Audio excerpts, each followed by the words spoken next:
Welcome to Healthy Lifestyle with Lori Anne. I am Lori Anne Casdia. Our goal here at Healthy Lifestyle is to inspire, educate, and empower you to fulfill a healthy, emotional, spiritual, and physical life so you can feel empowered to live the life you have always wanted and dreamed. Welcome to the show. I hope you guys are having a great day. I know I'd love to wish, and I'm going to wish you all a happy, health, safe, and joyous holiday season.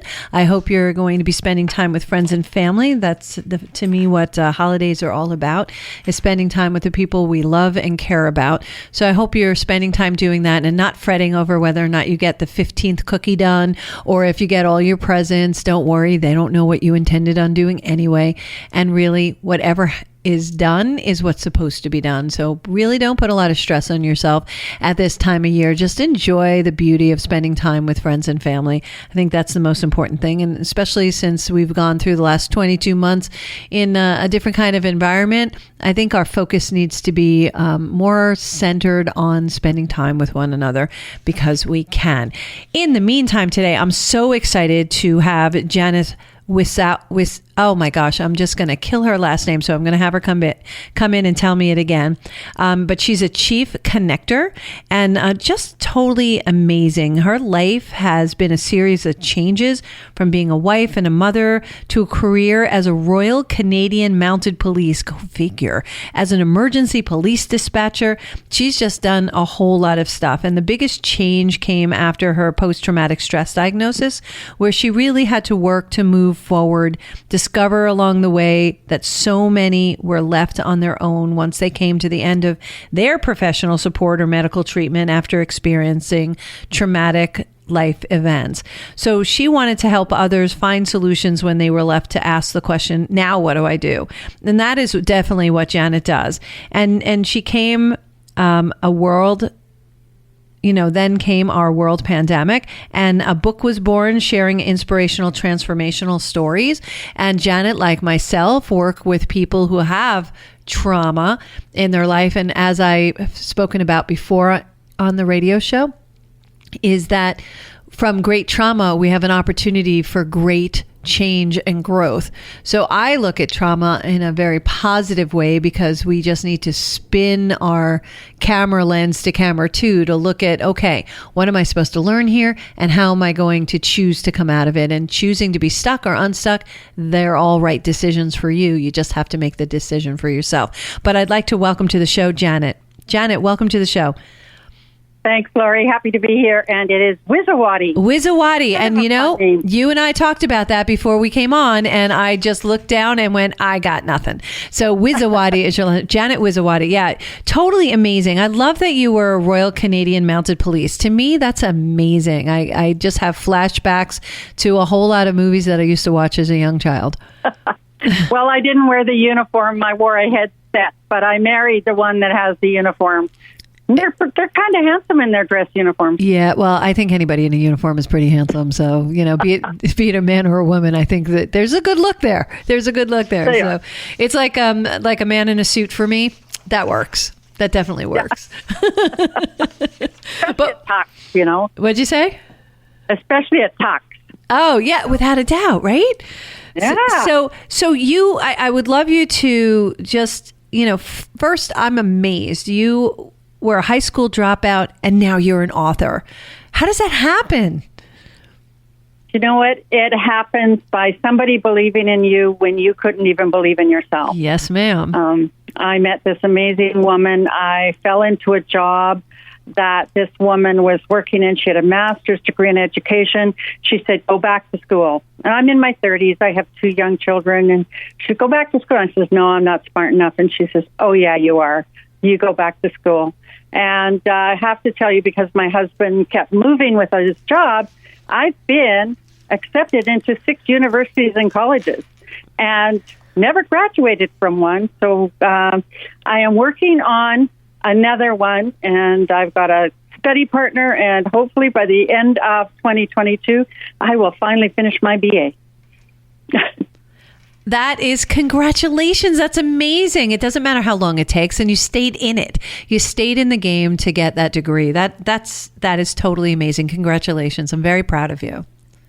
Well, it's not the degree, and I want people to realize it's not the degree that make you. I did not need a degree for my career. No.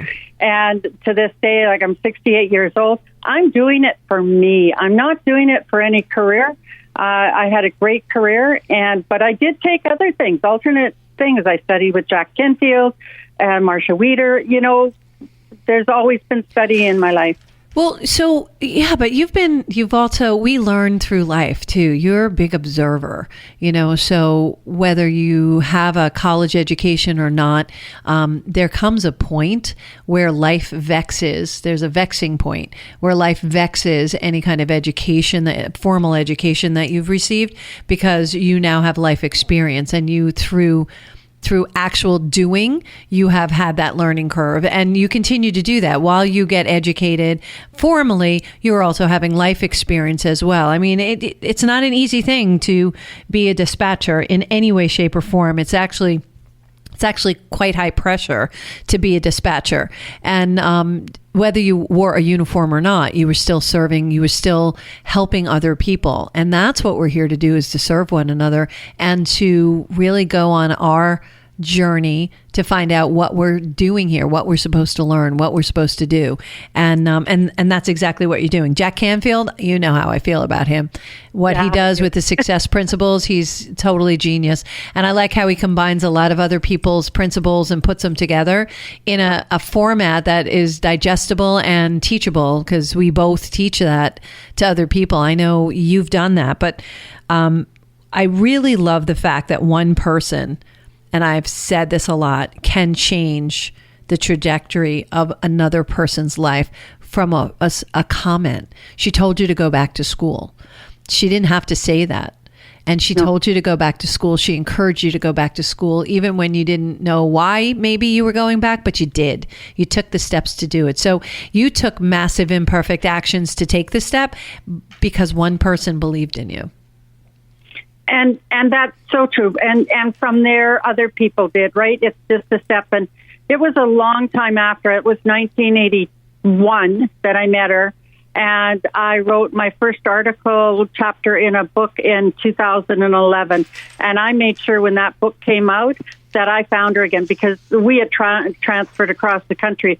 I tracked her down, and I went to Vancouver Island, and we went for supper, and I gave her a autographed copy, because it would not have happened without her and many people along the way, but she was the beginning of it. And what's the name of the book? It's called, we were in a car accident a week ago, and my brain's still not really functioning Oh, properly. my goodness. I didn't know. Are you okay? Yeah, we'll heal it. But the first thing I think is, okay, the next shift is coming. What's happening now? Yeah. Who's the lesson for? And sometimes we have to slow down in life, you know, and sometimes, unfortunately, universe goes, okay, you're not going to slow down, and I keep asking you, so I'm going to slow you down. So it might be as simple as that. But also, end of 2021, while you're thinking of the name of the book, at end of 2021, I'm noticing a lot of shifts going on. A lot of my clients are really struggling and closing doors, and I call it closing chapters. The visual I usually give is we have a lot of unfinished business in our lives, and we need to clean that up. And the visual is sitting in a library, in the middle of the library, with all these open books, with all these chapters open. And slowly but surely, we need to clean up each of these chapters and close them and put the books back on the shelf, so that we can make room to do those changes that are inevitable coming into 2022. 2022 is coming with a whole lot of direction and focus. And that's what's happening right now in the month of December for a lot of people, is they're finding that they're letting some people in their lives go that no longer serve them. They're letting some habits go that no longer serve them. They're closing chapters on a lot of different things that will not be brought into 2022. And 2022 is more resolved. I don't know if you're getting that feeling. Are you getting that feeling too, Janet? Oh, there's major change happening. And it's happening faster than it's ever done. And but in the meantime, I thought of the book. It's called Power to Change, and it's Katarina Rando put the compilation out. Mm-hmm. And my chapter is on journaling. And it's, let's see here. I love that. Yeah, I think journaling is really important. I journal every day. Yeah. Mostly it's a gratitude journal for me. And it just really reminds me as I put it down how fortunate I am, and allows me to turn around and serve other people better because I'm reminded how fortunate I am. And it just, it brings a lot of joy into my life. That gratitude journaling is so helpful. If you're having a bad day, sit down and write 10 things down you're grateful for. And I don't mean big things like, family, although we are happy and grateful for our family and our friends. And I'm talking about little things like our pillows and our bed and our the heat and our towels and running water. It's hot water. Yeah, hot water. Yeah. I grew up in a place where we only had cold running water and an outhouse, and we had to heat up our water for our baths and stuff. Every day, I am so grateful for hot water. Oh my gosh, I totally agree. So one of my things that I'm grateful for, having a washer and dryer in my house. Oh my gosh, that's such a gift. It's such a gift. I hung out clothes too. Yep. Wringer washer. Yep. I mean, it was so, I didn't go that. I mean, God bless you for that. But I just having the comfort and all these things available to us. And we all take it for granted because it's there. You know what I mean? And when you don't have it, that's when you miss it. So let's not get to the point where you have to miss it. Let's just be grateful for having it and you get to keep it. So I love how the universe works, and gratitude journaling is really important. So power to change. And that's really... And the chapter is journaling at the heart of changing your life. Because some people get scared with journaling, right? They think they have to do it a certain way. There's no right or wrong way. And like you talk about the gratitude journal, there's other thing. There's morning pages. Have you ever heard of morning pages? Sure, yeah. But explain it to our listeners. Yeah, morning pages was... I'm just trying to... The book was The Artist's Way. Right. And it's in that book and starts with a J. I can't think of her name at the moment, but The Artist's Way. If you can find The Artist's Way, that has a beautiful explanation about the morning pages. And I use it in all my workshops, just that portion, because when we can get up and write she says for morning pages, 3 full pieces of paper. And in my workshops, I give them a page and a half to write, because then we can park everything that's in our head when we get up or before we do study or anything. Just park it, because how many times are you sitting in a class or in a group and your mind is going, okay, did I remember to take that out of the freezer? What are we having for supper? Oh, did I turn the washing machine on? Sure. And this way, when they write it all down, you journal all of that stuff that's in your head and just put it aside, because it's right there. Yep. So now you can open your brain for everything else. Yeah, and it clears it out. We clear out all the stuff that doesn't matter. We do that during meditation as well. You clear it out.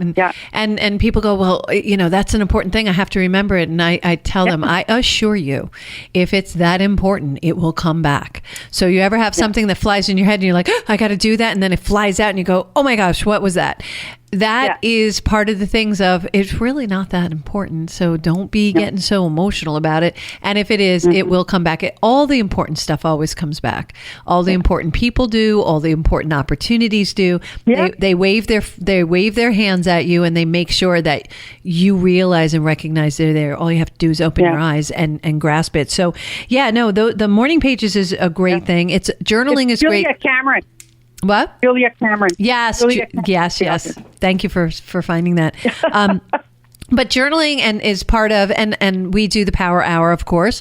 So I do, the Power Hour, and part of that is the journaling, meditation, exercise, reading, real important stuff to start your day or put it sometime in your day where it's all about you, because you really need to dump your brain so you have room in your life and in your head for more to come to you. And I love that you do this. I love that you teach this as well.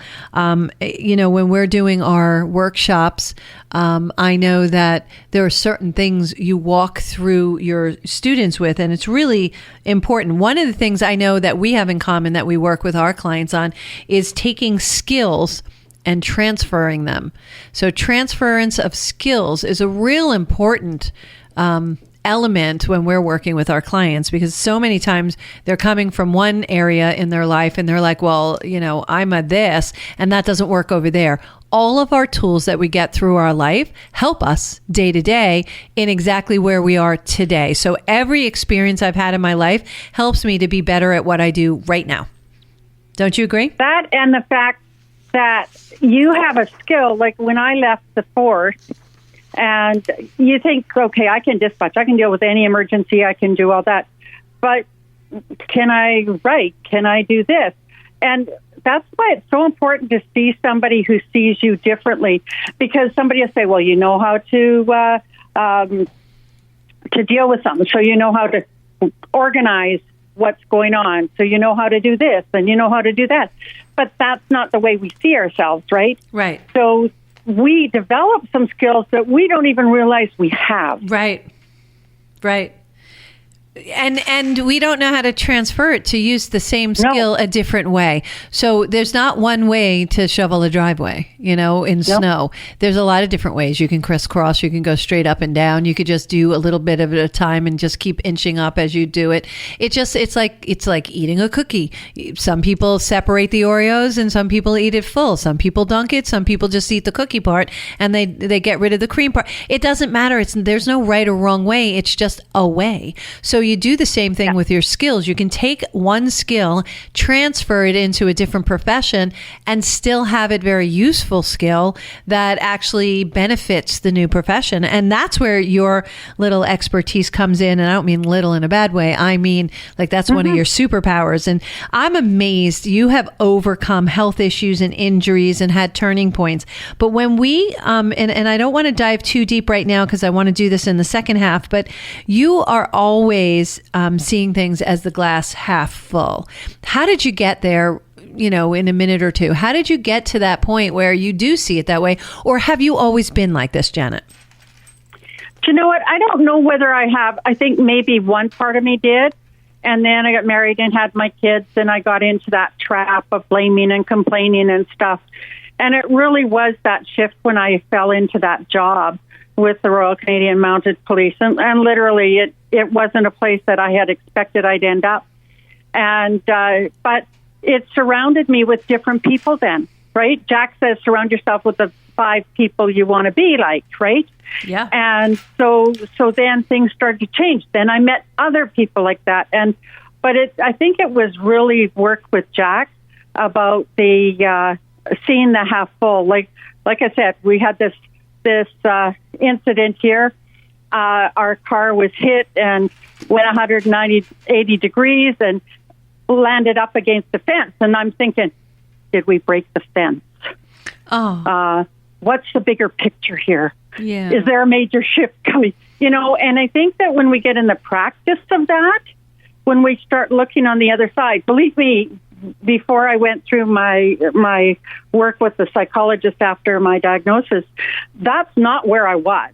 Sure. I was too busy. I couldn't, I just wasn't in that place. And I think we all get there. We talk, I wrote that book, When the World Paused. Our lives all paused somewhere along the line. And that was my pause when I got diagnosed. And I didn't even know anything was wrong with me. Yeah, yeah. And you got diagnosed with? PTSD, post-traumatic stress disorder. And they've changed that pretty much now to post-traumatic stress injury because it's really not a disorder. Right. Yeah, I'm always kind of put back on my heels when people call things disorders or diseases when, they're situations that we need to jump the hurdles on. So whatever the label is, it's just once you understand what you're dealing with, it helps you make better choices of being stuck or unstuck. And you chose unstuck. And I love that you did that and you took the steps to move forward. You're constantly in a trajectory in your life of moving forward. And I think that's so admirable that you've done that. And when we come back for the second half of the show, I really want to talk about the health challenges, the injuries, and the turning points that you've gone through, and how you say, how can I, as opposed to I can't. And I really love that about you. Want to share that with our listeners and our friends listening. You are listening to Healthy Lifestyle with Lori Anne. I am Lori Anne Casdia, and we are going to take a short break. Don't go away. Go get something hot to drink. Come on back, and we'll be right back.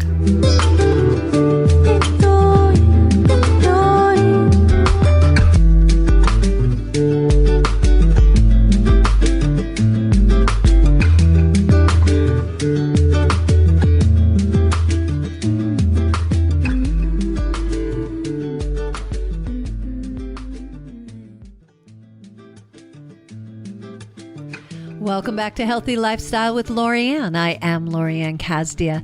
As always, if you have any questions or you'd like us to have specific people on our show, please reach out to us at healthylifestylewithla@gmail.com. We love to hear your comments. We love to get your feedback, and certainly would love to know who else you'd like to hear from. We continue to bring people and opportunities to you so you can expand your life like we are expanding ours, and love sharing this time with you. So we're having a conversation with Janet today, and Janet is a chief connector. And Janet, you went through overcoming health challenges and injuries and lots of turning points. Can you kind of walk us through what you went through, where you were, where you are today, and the challenges you ensued? Well, over the years, I've been diagnosed with fibromyalgia. I've been, I think that lots of health issues in digestive and muscular and stuff. But the turning point came when we were in 2002. We were in quite a serious motor vehicle accident, and it took me out for a year. And I say that I just was not in a mental state to work, to do my job, or anything else physically either. But I have to say, it literally changed my life because it saved my life. Mm-hmm. And sometimes these things happen, we don't know why, but they found I had ovarian cyst growing. They found I had an arterial venous malformation. And that's like some people will describe it like an angiogram. It was behind my ear. Oh, my. And then also that's when I was diagnosed with post-traumatic stress injury. And then you have a choice, right? You have a choice. What do you do? Like, I was in that deepest, darkest place that wished I had died in that car accident. And you know, a good part of me, and guardian angel, whatever you want to call it, said, you need help. And, of course, that's the story about where my journey actually began to go on the upswing. And I always say, God has a plan. He doesn't always show it. So let me just stop you there for a second. And this is a real important, God does have a plan. So let me stop you there. It's an upswing. You had a choice. You could have stayed stuck. You could have stayed where you were. You could have stayed complaining. You could have stayed wallowing, but you made a different choice. You didn't stay there. You decided to do what? Well, it took me a while. It was the fourth car accident in 10 years.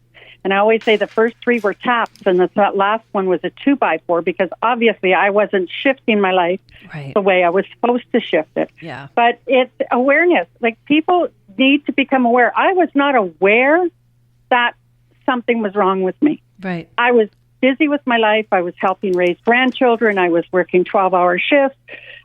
So it made me stop and become aware that there was something wrong. And then I've got a choice, right? Yes. Then I've got a choice to do something about it. And that's where it shifts. You can either ask for help or stay where you are. And I chose to ask for help. Yeah. Yeah. And the shifting, the stuck, I choose to help or not to choose to help. That's the difference for me between stuck and not stuck, is that we get into and it's comfortable. Sometimes it's comfortable to be stuck, and that's okay. Well, it's a choice. Yes. It really is a choice, because when I was diagnosed with fibromyalgia, and the doctor wanted to put me on medication, and I didn't do well with the medication. And then I chose not to stay there. And I worked darn hard to get well again. But the thing is if I had stayed with the diagnosis, I probably would have ended up in a wheelchair. I wouldn't have had to worry about it. People would look after me and stuff, right? Being well is work. When you make the choice that you want to be better. And I was in my 40s. My kids were teenagers. My husband and I had talked about travel. I didn't want to be in that wheelchair or, with canes or something walking. And no disrespect to anybody that's there. Mm-hmm. This is my journey, and I want them to know that.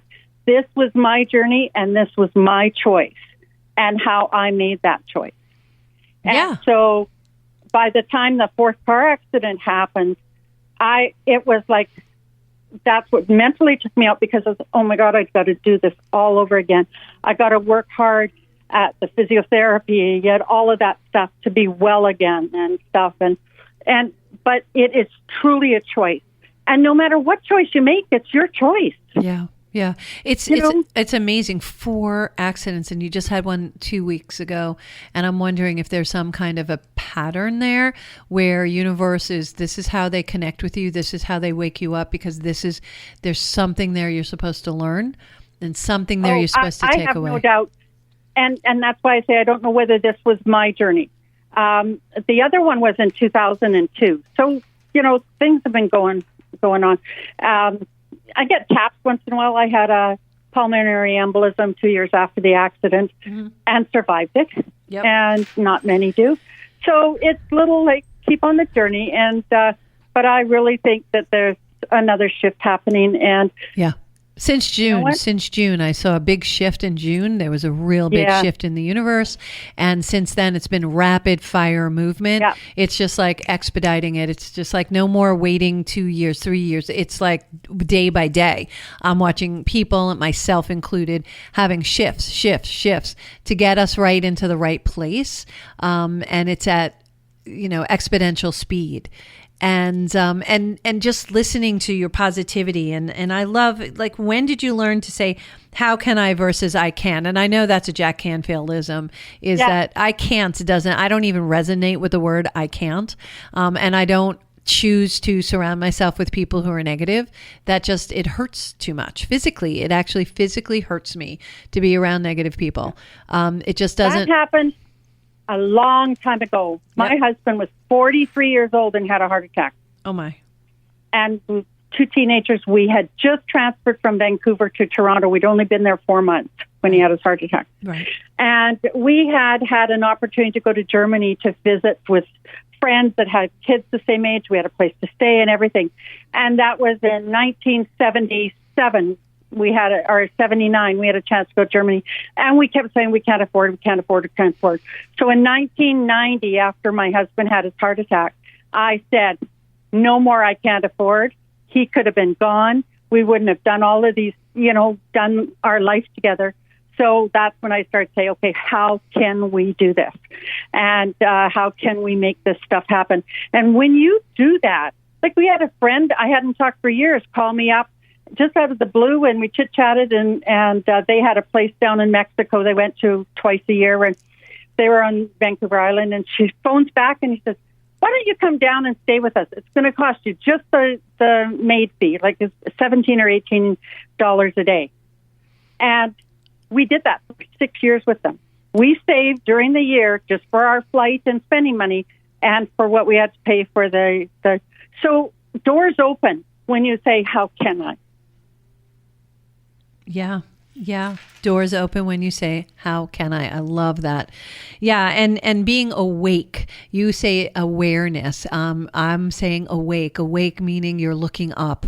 You're not looking at the floor. You're not looking at your feet. You're not looking at the ground. You're looking up, and you're finding and seeing the very signs that universe, God, source, however you refer to your higher power, is sending you on a daily basis. A lot of times it's confirmations that you're on the right path. Other times it's little taps, it's little nudges, maybe a little punch in the arm. Sometimes it's feeling like being run over by a truck, depends on how much attention our higher power needs to get from us. Depends on how it goes. I try to catch it on the nice little tug or tap. I try to catch it there, because I've been run over the truck both ways and backed up over, and I don't like that part, so I try to avoid that. It's not fun, is it? No, not at all. Although I do say that with every big trauma comes an opportunity for transformation, comes an opportunity to make things bigger and better. So a friend of mine, dear friend of mine, says it's something like this. It's as if you had your boiler explode your house, and just imagine what that looks like. Those pieces of your house everywhere, everything that you owned, everything that was meaningful other than the people in your life exploded right in front of you. And you can sit on the front lawn and look at it and weep and complain to everybody of how horrible this is. Or you can turn around and look at the opportunity to build it bigger and better.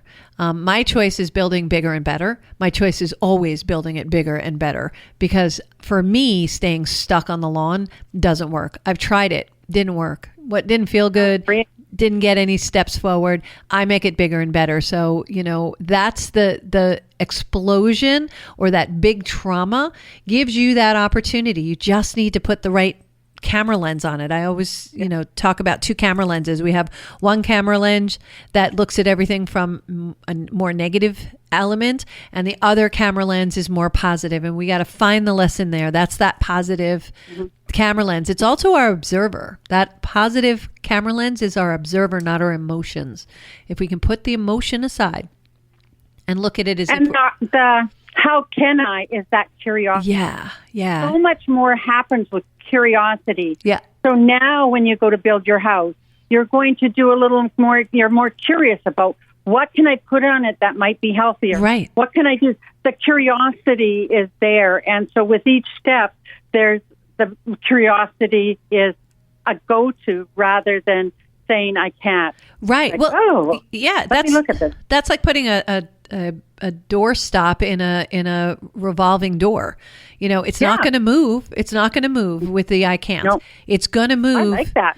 It's going to move if you keep the I can and you keep that energy going. We talk about energy and vibration on the show all the time. And that energy going is that momentum you get by spinning in that door, by allowing it to flow, by allowing your life to flow. And you do that with the I cans. You do it with a what's next. You do it with a how can I.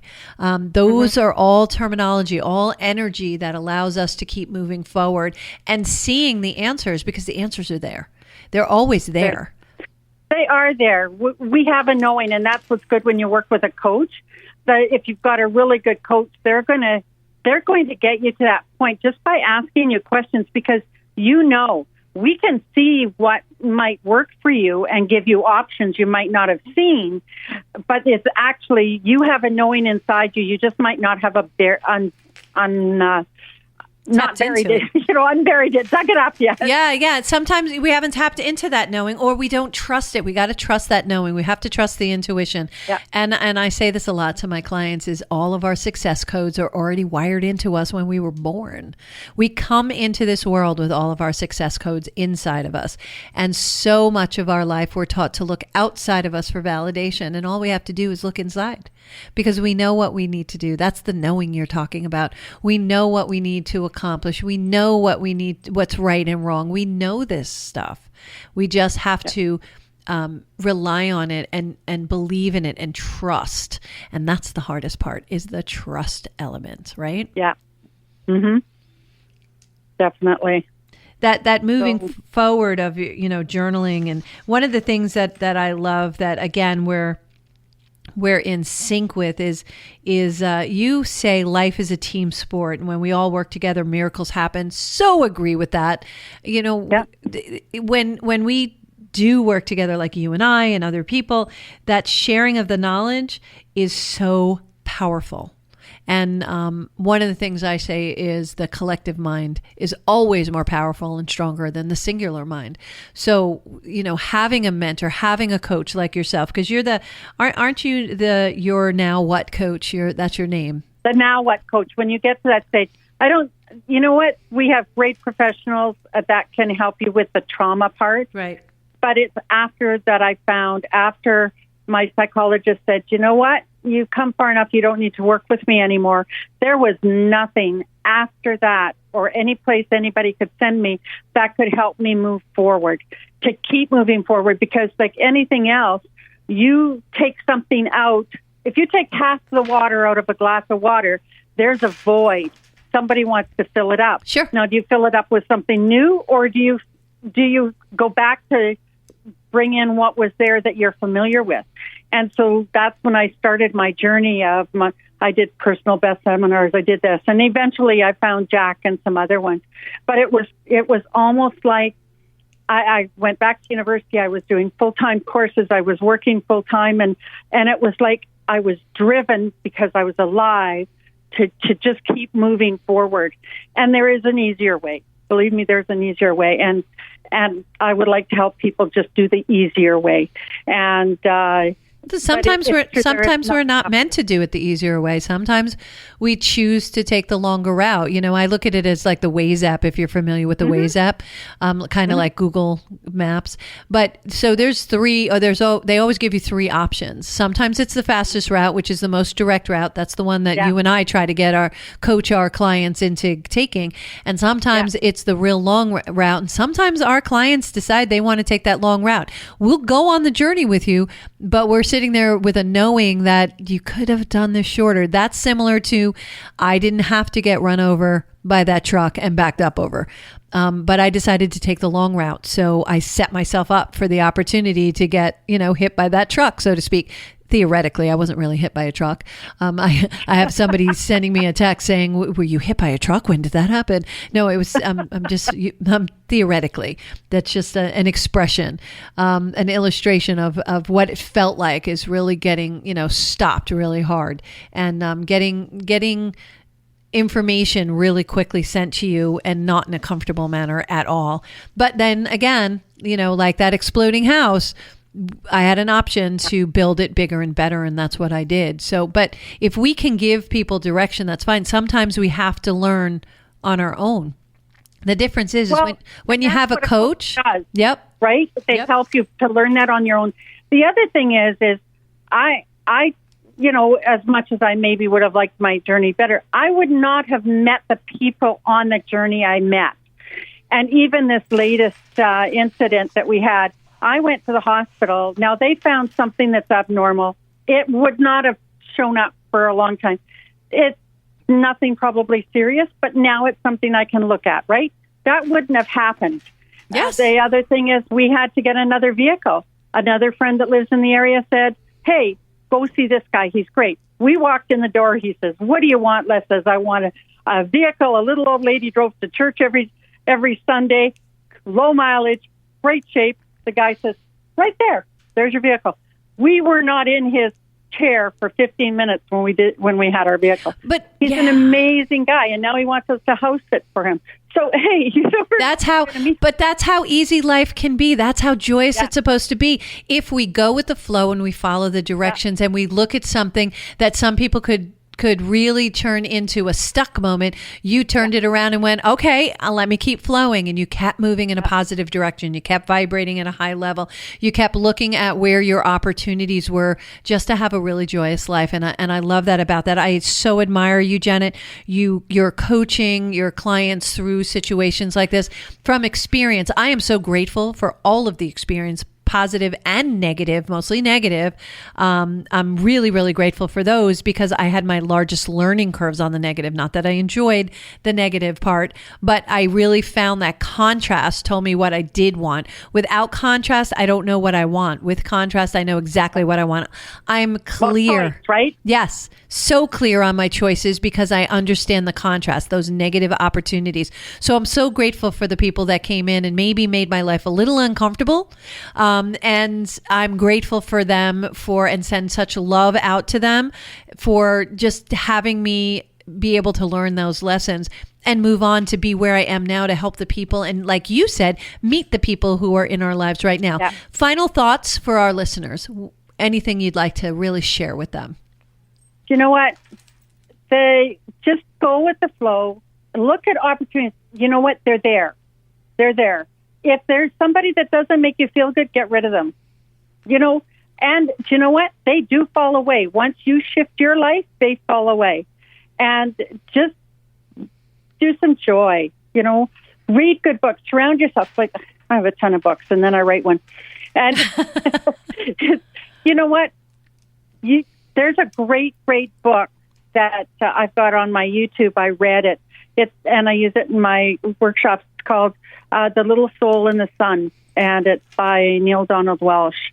And it's a beautiful, beautiful story. You are perfect the way you are. Yes. These are our lessons, and we can choose how easy and how hard we want to make them. Absolutely. Absolutely. And if we go with the flow and really realize that we are perfect the exact way, we're perfectly imperfect. And that's what makes us us. And everybody else is taken. So we can only be the person we are, right? And those are really good lessons and really good takeaway. The Little Soul in the Sun. It's a beautiful book. Beautiful book. Yeah. Janet, you are unbelievable. I'm so pleased that you were on with us today. Thank you so much for sharing this time. I have one really quick. What's your why? Why do you do what you do? Because I want to be that one person for somebody like Liz was for me.